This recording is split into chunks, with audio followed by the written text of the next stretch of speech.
सर्दी, खांसी और बुखार के पुराने रोगों के लिए तुलसी। हेलो फ्रेंड्स, स्वस्थ जीवन में आपका स्वागत है। तुलसी की 21 पत्तियां स्वच्छ खरल या सिलबट्टे पर चटनी की तरह पीस लें। मैंने फोटो में ऊपर बता दिया है सिलबट्टा किस तरह का होता है। इसे ताजे दही में मिलाकर रोज सुबह भूखे पेट 3 महीने तक सेवन करना है। ध्यान रहे दही खट्टा ना हो। अगर दही का सेवन नहीं करना हो तो आप 1 से 2 चम्मच शहद मिलाकर इसका सेवन करें, या सर्दियों में जो है आप शहद मिलाकर यूज कर सकते हैं। छोटे बच्चों को आधा ग्राम चटनी शहद में मिलाकर दें। ध्यान रखें, दूध के साथ इस औषधि का प्रयोग बिल्कुल भी ना करें। इस औषधि को सुबह खाली पेट ही सेवन करना है। आधे घंटे के बाद भोजन कर सकते हैं। कोई भी रेमेडी शुरू करने से पहले अपने डॉक्टर को कंसल्ट करें।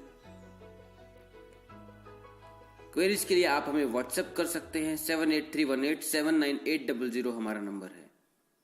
बाकी वीडियोस के लिए आप हमारा यूट्यूब चैनल स्वस्थ जीवन सब्सक्राइब करें। धन्यवाद। स्वस्थ रहें, मस्त रहें, हमारे वीडियोस देखते रहें।